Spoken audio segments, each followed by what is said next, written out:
So they dyed their teeth black for the first time to show that they had become adults. It's like a rite of passage. It's like a bar mitzvah, quinceañera, except you're painting your teeth black. My name is Richard Dix, and this is How Did That Happen? A podcast where I look at everyday things or events and try to figure out how they came to be. Every week I will research one topic, and by the end of the episode, I hope to truly have the answer to the question, how did that happen? Hello, and welcome to another episode of How Did That Happen? HDTH. This week we are discussing toothpaste and the whole all-encompassing world of oral health. I'll try to tell you where people first started talking about the idea of fixing their teeth and how we got to the point where it is just everyone is obsessed with it, or something to that effect. Let's see, before we get too deep into it, what am I watching? I watched that show The Stalker on Netflix for a couple episodes, and then it just, as you would think for a show about stalkers, it just got kind of weird, not interesting, just kind of sad, really. So I haven't finished it, don't really intend to. I'm currently also watching The Devil's Hour on Amazon. That's pretty good. If you listen here, you know I like those like European crime procedurals. They do something for me, and this has like a kind of a supernatural sort of a feel to it. I'm 4 episodes in. I still don't, you can't call it. So that's what I'm watching right now. Hope everybody's going over to the hdthappen.com for a little bit extra on these episodes. I'm trying to provide more content over there. It's a slow roll because it's just yours truly here. That's the whole foundation of it. But we're getting it done though, and I say we by me. I am we. But yeah. So without any further ado, thank you guys for always listening to HDTH every Monday, and then Thursdays with the bite-sized bios have also been good. I see, there's definitely been some people that have been checking them out. So keep on doing that, and I appreciate it. Yeah, here's the episode.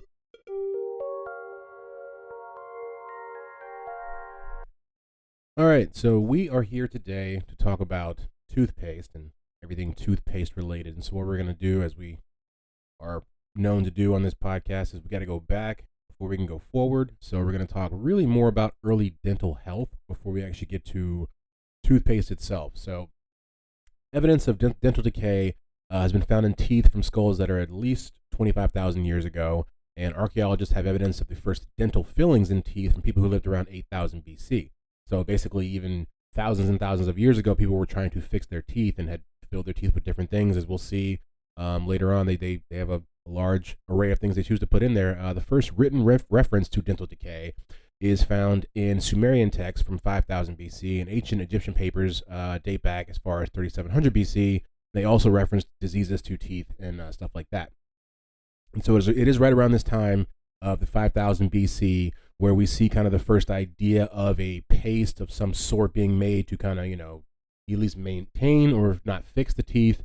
And the ancient Egyptians, their recipe was, it was made from like ground up oxen hooves, which is crazy, myrrh, pepper, eggshells, pumice, and stones, and like water. All of it together made this kind of pumice mixture, which is actually still used by some dentists and dental hygienists today to even polish your teeth. It's a modern version, but it really does come from the initial recipe from these Egyptians about 7,000 years ago. And so early Chinese people also did like the same thing. They were said to use ground fish bones for their teeth, as well as herbal mints, ginseng, and salt, depending on who you ask. And the ancient Romans and Greeks, they used crushed bones as well, and oyster shells. The Arabs, and then during that time, used fine sand on their teeth, which does actually seem like it would work. It would be disgusting. You can imagine brushing your teeth with sand, but the grittiness of it is what I imagine would give you that the satisfaction of having somewhat of a clean mouth. And the Europeans experimented with table salt, which I guess would give you the same thing. So this will kind of go back to what I was talking about what they used for fillings back then. So there's one 6,500-year-old human jaw that was found in his mouth. The filling was made of beeswax, and experts actually agreed that the beeswax would have worked fairly well. It had anti-inflammatory as well as antibacterial properties that would have made it kind of the perfect solution for someone's teeth filling 8,000 years ago. Who would have ever thought beeswax? They say we can't live without bees, and it turns out they are just in all different facets of our life. The first references to dentists are in Egyptian texts as well, and this is from about 2700 BC and they refer to a doctor who specializes in treating just teeth. I believe we have his name here somewhere. I'm not sure. Yeah, Hezi Ray. That sounds like a rapper or something, but I'm definitely pronouncing it wrong. But that was his name evidently, and he was like this, like I said, the first person to be considered kind of a dentist. The inscription on his tomb read, "The greatest of those who deal with teeth and of physicians," which is what we all just want to be known as when it's all said and done. And then you get to the Greek writings in 1300 BC with Asclepius. Yep, not even going to spell it because you wouldn't. Well, maybe somebody would. I guess Greeks would probably pronounce this right. You think it's even hard for them? But this guy, the Big A, as we'll call him, was a Greek physician, and he discussed the extracting of pulling diseased teeth. So this is all going hand in hand of people who are, very interested with the mouth.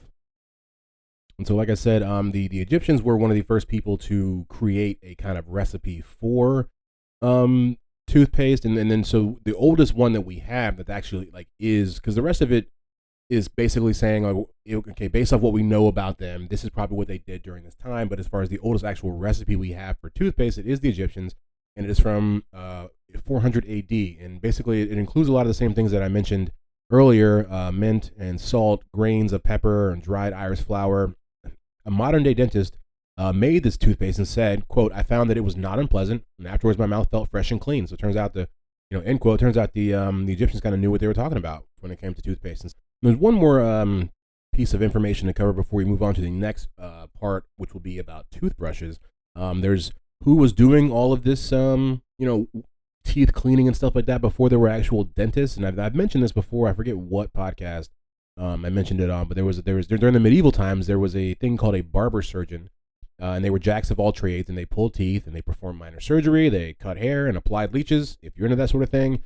And they were basically barber type dentists, right? And they usually pulled teeth to treat decay, but they also knew how to fill cavities, and they created false teeth out of human teeth and cow bones. So basically, this guy was a one-stop shop. Do you need your hair cut? Do you need your teeth pulled? And how do you feel about, leech application? Just, asking for a friend. And that brings us to toothbrushes. So we're talking about all these different types of mixes, pumices and crushed oxen hooves and all that. Where how are they applying these things to their mouth? And so that's the next bit of information we're going to cover here. So in ancient times, people used sticks that were smashed at one side, and then on the other side, then that was to create a brushing surface, and the other side would be kind of pointed like a toothpick. So you'd have a stick, and one side would be a little soft, so you can rub all this stuff on your teeth. And then, you have the other side and kind of pick stuff out of your teeth. Chew sticks were also popular throughout the world, and they get different types of names. They're twigs or roots of certain plants that are chewed until one end is frayed, basically like what I was just saying. The earliest chew sticks have been dated back to Babylonia, all the way back in 3500 BC, and an Egyptian tomb from 3000 BC, and they are also mentioned in Chinese records about 1600 BC. So like I said, chew sticks, really it was, I think, a way for humanity as a whole during that time to kind of maintain their dental health. Most historians agree that ancient Babylonians and Egyptians created the first toothbrushes. They were the first guys to really, kind of pioneer that, and they did so from frayed twigs, like we said, from about 3000 BC. But even but there's something else that may have been used even before that, and it was called a miswak. Miswak. I think I might have actually gotten that right. And it's a teeth cleaning twig that comes from the Salvadora persica tree. Let's see, and it's supposed to, they say it has been used over 7,000 years ago. And it's been described as, apart from their antibacterial activity, which may help control the formation and activity of dental plaque, they can be used effectively as a natural toothbrush for cleaning. So I guess the tree that they pulled this twig from is just like perfect for brushing your teeth with, evidently. The miswak was also said to have been promoted by the Prophet Muhammad. He evidently mentions it multiple times, even in the Hadith, which is a collection of traditions containing sayings from the Prophet Muhammad, which accounts for his daily practice and shows a lot of, I guess, the Muslim community, how they should be living throughout the day. But he mentions it in there a couple times, so it's been around for a long time. Let's see. The Chinese are believed to be the first ones to invent the actual modern toothbrush. They've given us a lot of things over the years. I think we even mentioned they were the first guys to really kind of make toilet paper a thing. And that's an invention that we are all grateful for. In order to create the hairs for the bristles on the brush, they would take the hairs on the back of a pig's neck, and mix that with bone or bamboo for the handles, and there you have a modern toothbrush in the 1490s. Pig's hair was used for bristles up until the 1930s, basically, when synthetic bristles were finally came into fashion, and I would have never known that the pig hair was made for toothbrushes, or not that it was made for it, but I mean they chose to use it. I guess they said it was really, I guess it's thicker than other parts of their body and thicker than other animals. I don't know, but that was not something you expect to see when you look this up. And also that it was done up until less than 100 years ago. It was very common for pig bristles to be just what you brush your teeth with. So basically, once they were created, they were taken to Europe, and this design was adapted to use horse hairs as well, which many Europeans preferred. So they were not on that pig stuff. They were like, give us those horse hairs. And then we got some fast facts for you about toothbrushes before we move on to the next segment. Let's see. The first mass-produced toothbrush was made by a man named William Addis of Clerkenwell, England, around 1780. The first American the first American to patent a toothbrush was H.N. Wadsworth, and this was on November the 7th of 1857. Mass production of toothbrushes began in America around 1885, and the first electric toothbrush was created in 1960, and it was called the Broxident, why? Broxident. And so that'll bring us on to, we're just kind of moving along into the history of, like I said, kind of oral health overall. Once you look into it, I mean, you could just talk about the beginning of modern toothpaste, and I'll tell you where Colgate all started, and we'll get to that. But you want to this podcast is really about breaking it down deeper and just looking at all different parts of what people have done with their teeth over the years. And so that's an interesting one that's coming up here is in Japan. You know that you have the process called ohaguro, which I know probably pronounced better by people from Japan, but that's how it looks to this guy from America here. So in medieval Japan, white smile was considered unattractive, right? And so women used roots and inks to stain their teeth black, which they thought was much more attractive. Like I said, this process is called ohaguro. And in Japan, the blackening of teeth can be dated back to as early as the Kofun period. And excavated bones and clay figures called haniwa were found showing traces of blackened teeth, hinting at the long tradition of this custom. And so one of the main reasons people did ohaguro during that time is for hundreds of years in their culture, things that were pitch black were regarded as immensely beautiful, right? So it really does work like the opposite of what a lot of people think on this side in Western culture, is that they already loved things that were black, and may they be statues or clothes or whatever. So it's like your next level after that is to just, these things in your mouth that are completely white, let's make them black. Let's be beautiful like that too. Like they say, black is beautiful. And so using a solution called kanamizu, which is made out of ferric acetate from iron fillings and then mixed with vinegar and tannin from vegetables and or tea, this is how they got the kind of mixture to put on their teeth that would then make them black. And this was first used to celebrate the coming of age for both girls and boys around the age of 15. And so they dyed their teeth black for the first time to show that they had become adults. It's like a rite of passage. It's like a bar mitzvah, quinceañera, except you're painting your teeth black. Around that time, the end of the Heian period, which was around 1185 to be precise, ohaguro was only done by adult aristocrats and nobles, basically, and it takes its the ebbs and flows where it was something that was done commonly for a while. Like I said, there was a time when it was all it was a coming of age ceremony for everyone in that area, but then it goes to only rich people do it, and then eventually it's banned by the government in 1870. So it's not something that's done on the regular, but they say you can still go in Japan and find a couple people that do it still, which I think I used to think it was really creepy, but now that I look at it, I'm just like, I don't know, it's creative, and just to see how cultures just look at things differently. To me, that's the biggest part of it. Like, you can look at somebody and not judge them and just be like, oh, that's what you think is beautiful. This is what I think is beautiful, and just let them kind of coexist. But we'll move on from there to superstitions for toothaches. And so if you had a toothache in Germany during the Middle Ages, you would have been told to kiss a donkey to relieve your pain. I wonder on which part of the donkey you had to kiss. In earlier times, you would be instructed to boil an earthworm in oil and then drop the oil in your ear, which that seems like it would just create a whole nother problem.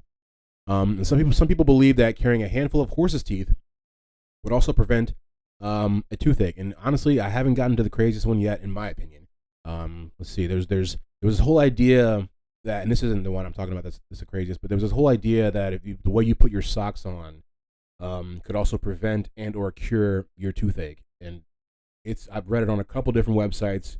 It's on the internet, so it must be true. But it's like about putting your right sock on first would cause a toothache. So everyone would put their left sock on first, unless it was the summertime. Then you put your left sock on first. Like I'm not kidding. Yeah, and then so this is the one that I thought was the wildest. So if you're trying to get rid of a toothache, and I've also seen this to say if you're trying to get rid of a headache, you take some bread, put it in your mouth, chew it up, spit it out onto an anthill, right? And if the ant takes the pain, or if the ant takes the bread down into the anthill, he will also take your pain. Now, there may need to be an entire podcast about why someone would even think that will be possible and or true. But I read that also on multiple websites, and I was just like, to think what people thought. I'm speechless.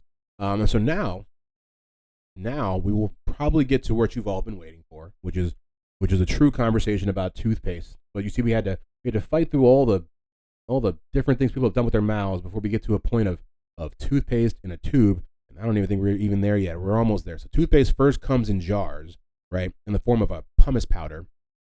So the birth of tubes as easily squeezable and collapsible packages basically doesn't start until 1841 with a man named John Goff Rand. And he invented a pliable metal tube that effectively could hold paint. And so that was basically what created the whole idea of putting things in tubes. It goes from paint to cosmetics, then to actual like toothpaste. So but you had to create the technology before people could even be like, let's put toothpaste in that. Cut to about 50 years later, when Johnson & Johnson was the first major company to package toothpaste in a tube. And this first product was called Zonweiss. I don't know why they did that. But it was also in a collapsible metal tube. And so what would shift the world from metal tubes to other types of tubes was there was a metal shortage that was caused by World War II. And so they had to stop making them out of that because, they were all being used for the war. And so they moved over to things like aluminum and plastic. So most toothpaste tubes have been made from sheets of plastic laminate, which is usually a combination of various plastics, surrounding a thin layer of aluminum that works to protect the taste and formula of the product inside. And so at the end of 2021, basically they said that the whole global like cosmetic tube market, which is a thing, was valued at more than $2.4 billion a year. So it's a lucrative market. And if you think, when you go around, a lot of things come in tubes. Like I said, we're talking cosmetics, we're talking paints, arts and crafts, and then you even got like toothpaste and other stuff like hardware stores have a bunch of different things that come in tubes. So it's only projected to continue to go up. I guess tubes are a pretty good delivery system. And so now that we've taken our oral health from all the way from 7,000 years ago and made pumice powder and brushed our teeth with pig hair, right? What else is left except to explain to you the beginning of modern dentistry? So, in 1728, a man by the name of Pierre Fauchard published The Surgeon Dentist, right, which describes for the first time a vision of dentistry as a modern profession. He would kind of create the idea of what a modern dentist could be. But I must say the idea of something called the surgeon dentist sounds like the next hit Netflix show where this guy's like murdering all his patients or something like that, like the surgeon dentist. So he basically created the idea, right? And then you had the actual founders of modern dentistry, who kind of took his idea and ran with it. These guys' names are Horace Hayden and Chapin Harris. Chapin. What are we doing? In 1840, they founded the world's first dental society. It was called the American Society of Dental Surgeons, and it would eventually go on to basically be the foundation for the American Dental Association. They also created the degree DDS. These guys did a lot. So we have in here in 1824, a dentist named Peabody. First name, they don't have his first name. He was the first person to add soap to dental paste, and he followed, John Harris followed this in the 1850s by adding chalk as an ingredient. They're just messing around with the whole system. About 20 years later, Colgate mass-produced the first toothpaste, and it must be said, because we mentioned it on an older podcast, Colgate started as a soap company, so yeah, about 15 years before Johnson & Johnson was actually able to put their toothpaste out in tubes, Colgate comes in there in about the 1870s and starts selling it in jars. Let's see, in the early 1900s, a paste would be made of hydrogen peroxide and baking soda, and that kind of became one of the standards. Pre-mixed toothpastes were first marketed, like I said, in the early 1800s, but did not surpass the popularity of tooth powder until World War I. In 1945, Grand Rapids, Michigan introduced fluoride into their public water systems to help fight tooth decay, which they called Novocaine. That is also, they say it's one of the reasons why our teeth look different than the teeth of people in other countries, specifically in Europe, in the UK, is because we have fluoride in our water, and I guess this is a good thing. I don't know. I have to do a podcast on that. And that's really it about how toothpaste happened. I will run through the history of Crest real fast because I think I've used Crest a lot in my life. I was kind of interested in how it happened. It's not that interesting, which is why it's going to be a small part of this. But it was basically first introduced into the market in 1954, and it was called Fluoristan because it contained fluoride, of course. And a year later, they changed the name to Crest with Fluoristan. And so the recipe for this toothpaste was created by three men by the name of Joseph Mueller, Harry Day, and William Nebergall. This was all done at Indiana, at the University of Indiana, or Indiana University, whichever one it is. And basically, so that school at that, or the college at that particular university, I think it's called the building that Crest built or something like that. But so basically, the idea and the recipe behind Crest was created at Indiana University in the mid 1950s. I looked up, I've looked up Colgate before. There's not much to say about it. The man died before they actually started doing toothpaste. He was really big into soap. This all happened in the early 1840s. There's not really too much to say that I think is that worth mentioning here, but as has been said many times, and just kind of iterating the focus of this podcast is not to tell you the full history of or even the modern history of toothpaste. It's really just to say, well, why do humans have it? How did we get it? When did all that begin? And I hope I covered that. If not, we can definitely talk more about it on the mini-sode in a couple days. But yeah. And that is how toothpaste happened. And now it's time for the roundup. And we're going to round it up. Evidence of the first dental fillings were found in the teeth of people who lived around 8000 BC. Early toothpastes were created from a mixture of oxen hooves, sand, mint, and other ingredients. They were usually applied with a chew stick. China gives us the first toothbrush in the late 1400s. Modern dentistry starts in 1728 when Pierre Fauchard publishes The Surgeon Dentist. Things I didn't know before, and now I know them. Never heard of these things. What are they? Okay, so for this week's things I didn't know before, don't have too much. Not going to hold you guys for a long time for this one. I just have really two. The first one's really short.